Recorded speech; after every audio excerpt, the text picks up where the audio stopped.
पर मैंने कह दी।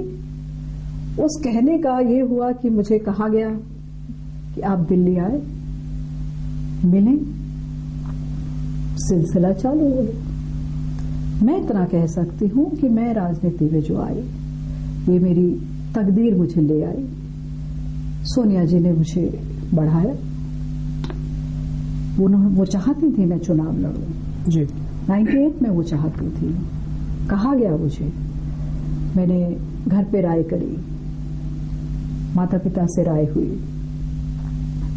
मेरी माँ खिलाफ थी राजनीति में आने जी।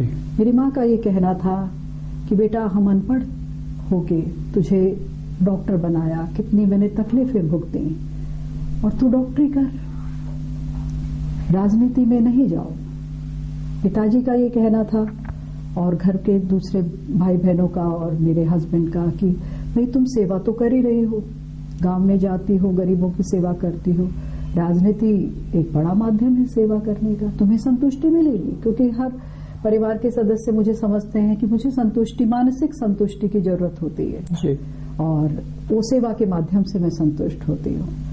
तो पिताजी का ये कहना था कि इट्स अ लार्जर प्लेटफॉर्म, ये बड़ा प्लेटफॉर्म है, इसमें तुम ज्यादा लोगों की इमदाद कर सकोगी, मगर चुनाव लड़ना है तो अपनी मातृभूमि से लड़ना है जी। जहां मैंने जन्म लिया, जहां तुमने जन्म लिया, चुनाव लड़ो तो संग्रिया से लड़ो जी। अब ये पेच हो गया।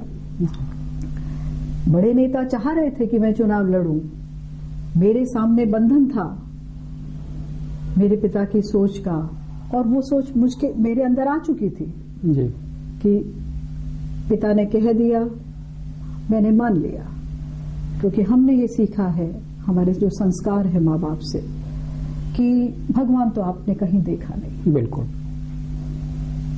माँ बाप भगवान का ही रूप होते हैं, उनको मैं मेरा आदर्श मानती हूँ।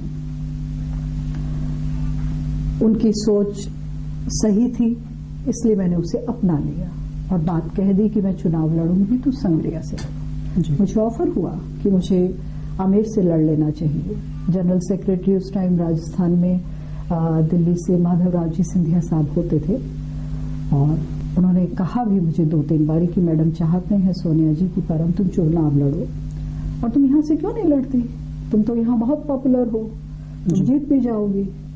तो मैंने उन्हें बताया नम्र शब्दों में कि सर मैं जीत जाऊंगी, मैं जानती हूँ इस बात को, क्योंकि मैं तो बहुत लोगों को जानती हूँ यहाँ और लोग मेरे से दिल से जुड़े हुए हैं, मगर राजनीति में आने का मतलब ये नहीं है कि मैं कहीं भी चली जाऊं। यदि राजनीति में आऊंगी तो अपने लोगों के लिए आऊंगी जी। इंतजार मुझे लंबा करना पड़ा, क्योंकि राजनीति में बहुत कई चीजें होती हैं जिसकी वजह से आपको कॉम्प्रोमाइज करना पड़ता है। तो 2003 में मुझे फिर कहा गया, टिकट डिक्लेयर करी गई पीली बंगा से कि परम चुनाव लड़ेगी, पर मैंने फिर नम्र शब्दों में सोनिया जी से कहा कि मैं दूसरी जगह से चुनाव नहीं लड़ सकती, मैं चुनाव लड़ूंगी तो संग्रिया से लड़ूंगी। तो ये मेरी तकदीर थी जो मुझे राजनीति में लाई। ये मेरा और मेरे माता पिता का, मेरे परिवार का ये विचार था कि राजनीति में आएंगे तो सेवा करने के लिए आएंगे जी। राजनीति मेरे लिए वोकेशनल है, प्रोफेशनल नहीं है। मैं अपने मानसिक संतुष्टि जनता की सेवा करके प्राप्त करती हूँ, तो मुझे यहाँ काम करना है। फिर 2008 में परिस्थितियां बदली। 10 साल के इंतजार के बाद जी। मैंने संग्रिया से चुनाव लड़ा और अच्छे वोटों से जीत भी गई। एक अक्सर देखा जाता है कि जब वो महिला आरक्षण की बात करें, महिला आरक्षण बहुत कई बार चर्चा हुई है, लेकिन वो पारित क्यों नहीं हो पा रहा आप बखूबी जानती हैं। लेकिन जितना अधिकार मिला है महिलाओं को, खासतौर पर चाहे हम पंचायती राज की बात करें या अदर्स जो भी है, जब महिला जनप्रतिनिधि चुनकर आती हैं तो उनके ऊपर उनके जो छाया है वो पतिदेव का ही होता है, कमान भी उनके हाथ में होता है। आप कितना इत्तेफाक रखती हैं इससे? देखिए, जो परिस्थितियां आज की तारीख में राजस्थान में हैं जी, वो आपकी बात सही है। कारण ये कि जो महिला जनप्रतिनिधि आ रही हैं ज्यादातर अनएजुकेटेड हैं जी। जब वो अनएजुकेटेड हैं, बाहर नहीं जाती, तो उनपे एक मानसिक दबाव उनके पति का रहता है यह स्थितियां मैं देख रही हूँ, पर स्थितियों में बदलाव आ रहा है जी। और धीरे धीरे जो महिलाएं चाहे अनपढ़ हैं और जनप्रतिनिधि बन गई हैं, वो मुखर हो रही हैं, अपनी बात कहने का प्रयास कर रही हैं जी। पर जहां तक की बात आती है कि पुरुष का दबाव रहता है, ये महिला पे निर्भर करता है कि आप कितना दबाव महसूस कर रहे हैं। जी। और जैसे आपकी बात करें, आप पर एक आरोप लगता है अक्सर कि आपके ऊपर बिल्कुल उल्टा है। आपके पतिदेव, जैसा हमने पहले कहा, कि राज्य के अतिरिक्त पुलिस महानिदेशक और नंबर 2 के हैं वो। अगर देखा जाए प्रशासनिक रूप से तो नंबर 2 हैं वो पुलिस महकमे के लिए। लेकिन आप पर यह आरोप है कि उल्टा है बिल्कुल ही। आमतौर पर महिला जनप्रतिनिधि अपने पतिदेव पर आश्रित रहती हैं, लेकिन आप उनके कामकाज को भी प्रभावित करने की कोशिश करती हैं। कितना सच है ये? वैसे आरोप बहुत इंटरेस्टिंग है। हकीकत अलग है। कारण ये कि मेरे काम बहुत होते हैं जी। उसी तरह नवदीप जी भी बहुत ज्यादा बिजी होते हैं। पूरे राजस्थान का पुलिस का एडमिनिस्ट्रेशन देखना, पूरे राजस्थान का लॉ एंड ऑर्डर देखना मामूली बात नहीं है। बिल्कुल। और ऊपर से ये कि उसे बहुत अच्छी तरह से बखूबी से अंजाम देना, जो कर रहे हैं पिछले 4 वर्षों से। तो उनके पास समय ही नहीं है कि वो मेरे उसमें दखल दे, और ना ही मेरे पास समय है कि मैं उनके कामों में दखल दूं। तो ऐसा कुछ नहीं है। वैसे भी हम एक दूसरे के काम में बिल्कुल दखल नहीं देते जी। विचार क्या कोई राय भी करनी होती है तो वो हमारे घरेलू काम, अपने बच्चों पे ध्यान देने का, इससे ज्यादा हम कुछ एक दूसरे के काम में दखलंदाजी नहीं करते। हकीकत ये है कि समय को कैसे मैनेज करें, हम तो उसी में रहते हैं।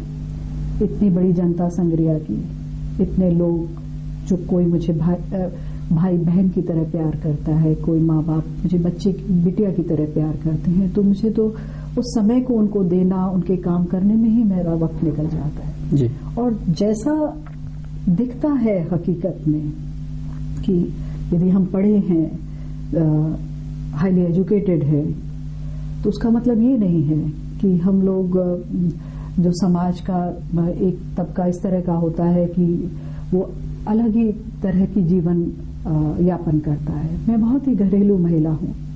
मेरे पति बहुत ही घरेलू पिता पति हैं, बच्चों की तरफ पूरा ध्यान देते हैं। मैं अपने परिवार को पूरा समय देने की कोशिश करती हूँ, पर वो जो समय है मेरा, वो क्वालिटी टाइम है, नॉट द क्वांटिटी। मैं ज्यादा समय नहीं दे पाती, पर द क्वालिटी टाइम, अच्छा वक्त देने का प्रयास करते हैं। यही प्रयास वो करते हैं। जी। फिर भी हम जानना चाहेंगे कि एमएलए, चूंकि 200 एमएलए हैं, और खास तौर पर जब देखा जाता है, चाहे ग्रामीण क्षेत्र हो या शहरी क्षेत्र हो, चाहे आपके वर्कर ही क्यों ना हो, उनको एमएलए से खास तौर पर पुलिस महकमे से ज्यादा काम होते हैं। तो हम आपसे जानना चाहिए, सच सच बताइए कि उसका कितना, चूंकि पतिदेव पुलिस के सर्वा हैं, तो कितना लाभ तो मिलता ही होगा कुछ न कुछ। इस बात को हम दूसरी तरह से कह सकते हैं जी। एज ए एमएलए, यदि आप मेरे हलके में जाएंगे तो आप देखेंगे कि मैं एज ए एमएलए थाने की और तहसील की राजनीति बिल्कुल नहीं करती जी। मेरे पास जब 2 भाई झगड़ा करके आ जाते हैं और ये कहते हैं कि उसने मेरे साथ ये कर दिया, आप मेरी इमदाद करो थाने में, मैं बिल्कुल नहीं करती। मेरा स्पष्ट साफ शब्दों में उनसे कहना होता है, और मैं मंच से भी कहती हूँ, और मेरे चुनाव से पहले भी कहा, चुनाव लड़ते वक्त भी मैंने ये कहा कि यदि 2 भाई, यदि जरह हो जाती है, लड़ाई हो जाती है, तो मेरे पास जरूर आओ, पर मन बना के आओ समझौते के लिए जी। मैं थाने की राजनीति नहीं करूंगी, मैं तहसील की राजनीति नहीं करूंगी। आज मुझे खुशी है इस बात की, बहुत संतुष्टि है कि मेरे हलके के अंदर, संग्रिया क्षेत्र के अंदर इस तरह की गतिविधियां निल बटा निल है जी। बड़ी खुशी होती है। एक बार मैं चुनाव के मेरा ख्याल है जीतने के 8-10 महीने बाद ही मैं तहसील के सामने से गुजर रही थी, तो एक बुजुर्ग ने गाड़ी रोकी और उन्होंने मुझे कहा कि बेटा, वोट तो तुम्हें नहीं दिया हमने, पर हमें बड़ी खुशी है कि यहाँ कोई एमएलए का दलाल नहीं दिखता। जी। मुझे खुशी हुई है सुन के, क्योंकि आज जो कार्यकर्ता मेरे साथ जुड़ा है वो बहुत निष्पक्ष है। वो ये जानता है कि दीदी ये चीज पसंद नहीं करती, वो ऐसा काम नहीं करता। जी। कोई काम करना होता है, उन्हें किसी की इमदाद करनी होती है, उन्हें गांव में बैठ के वो समझाते हैं, कोशिश करते हैं समझौता हो जाए। नहीं होता तो न्याय की बात आती है, अन्याय की बात नहीं आती। जी। लेकिन अगर एक एमएलए की बात करें, एमएलए डॉक्टर परम की बात करें, तो उनकी अब तक की क्या उपलब्धि है क्षेत्र को लेकर? वैसे तो आपने प्रश्न कर दिया, मुझे जवाब देना पड़ेगा, पर मैं समझती हूँ इसका जवाब जनता देगी। जी। मैंने एज ए कैंडिडेट संग्रिया के मैंने अपना मैनिफेस्टो बनाया था और उस मैनिफेस्टो के अंदर मैंने जनता से कुछ वादे किए थे। पहला वादा था संग्रिया को पंचायत समिति बनाना, मैंने बना दी। दूसरा था टिब्बी को पंचायत समिति बनाना, उसे मैंने बना दिया। तीसरा वादा था हर ग्राम पंचायत के अंदर मैं 10वीं के स्कूल लाऊंगी। मैं माताओं से कहा करती थी, मैं इस बात को समझती हूँ कि जब माँ की जो बच्ची है वो दूसरे गांव में स्कूल में जाती है तो वो माँ खाना नहीं खा पाती जी। जब तक बेटी घर नहीं आ जाती। तो आपकी वेदना को मैं समझती हूँ, चूंकि मैं चाहती हूँ संग्रिया को विकास के रास्ते पे लाऊं और विकास की धुरी शिक्षा पर निर्भर करती है और बेटियां पढ़ें, इसलिए मेरा आपसे वादा रहेगा कि मैं हर ग्राम पंचायत में 10वीं के स्कूल लाऊंगी। मेरी 56 ग्राम पंचायत हैं और मेरी आज एक एक ग्राम पंचायत में 10वीं का स्कूल है। इसके बाद मैंने उनसे वादा किया, महिलाओं ने स्पेशली मुझसे ये कहा, कहते भाई चुल्लो फूक फूक हार जमा, गैस एजेंसी ले दे, एक गैस एजेंसी है काम को नहीं चाले। तो जब वो कहा करती थी तो मेरा वादा था, मैं एक गैस एजेंसी की जगह 2 लाके दी है मैंने संग्रिया को, एक टिब्बी के अंदर और एक ढाबा गांव में। एक वादा किया था कि हमारा जो संग्रिया है 2 भागों में बढ़ जाता है रेलवे फाटक की वजह से, कि मैं उसके ऊपर ब्रिज लाऊंगी, तो मैंने वो भी पूरा कर दिया। जो मैंने मेरा मैनिफेस्टो बनाया था वो मैं पूरा कर चुकी। उसके अलावा मैंने बहुत काम कर दिए। आज मेरा प्रयास रहा था, एक बात मैं चुनाव के टाइम कहा भी करती थी कि हम लोकतंत्र में रहते हैं और हमारा भारत देश दुनिया का सबसे बड़ा लोकतंत्र है और आपको ये समझना पड़ेगा जनता को कि कुछ चीजें आपको लोकतंत्र में मिलती हैं, आपको वो मांगनी चाहिए। चुनाव का मतलब ये है कि आप ऐसे प्रतिनिधि का चुनाव करें जो आपको ये चीजें मुहैया कराए। अब वो 5 चीजें क्या हैं? वो 5 चीजें हैं पानी, बिजली, चिकित्सा, शिक्षा और सड़क। और मैंने इन 5 मूलभूत सेवाओं के अंदर हर क्षेत्र में काम किया। सड़क की बात करें तो मेरे यहाँ लगभग 100 करोड़ से ज्यादा की सड़कें बन चुकी हैं। क्या बात। हरियाणा पंजाब से व्यक्ति आता है, उसे महसूस हो जाता है कि हम संग्रिया में आ गए। फर्राटे से उनकी गाड़ी जाती है, मक्खन जैसी सड़कें जी। शिक्षा के क्षेत्र में सर्व शिक्षा के तहत स्कूलों के अंदर बड़े हॉल, कमरे लगभग 40 करोड़ के, हर ग्राम पंचायत में 10वीं का स्कूल। संग्रिया के अंदर महिला महाविद्यालय, पूरे राजस्थान में पिछले वर्ष 5 महाविद्यालय मिले थे, कन्या महाविद्यालय। 200 असेंबली सेगमेंट हैं, 5 में से 1 डॉक्टर परम लेके आई संग्रिया। ITI ले आई हूं। सड़क, शिक्षा के बाद पानी, मेरा वादा था जनता से, मेरा प्रयास रहेगा आपको अच्छा पानी पीने को दूंगी। डॉक्टर हूं, समझती हूं इससे कितनी बीमारियां होती हैं। तो आज गांव-गांव ओवरहेड टैंक्स बने हैं और पीने के पानी के लिए लगभग 50 करोड़ से ज्यादा पैसा लग चुका है और इतना ही पैसा आने वाला है जो लगेगा। पानी का जो दूसरा हिस्सा है सिंचाई का, जिसपे मेरे किसान निर्भर करते हैं, उसके लिए मैंने AMP नहर लगभग 300 करोड़ रुपया से वो पक्की हुई है। आज की तारीख में मेरे संग्रिया और टिब्बी दोनों क्षेत्र के अंदर 60% नहरें पक्की हो चुकी हैं। 40% जो हैं उनके काम चालू हो गए हैं। फिर किसान से पानी का आज का ही ले लीजिए, ये बात चल रही थी कि भी किसी तरह हम पंजाब से पानी लाएं। हमारे मुख्यमंत्री राजस्थान की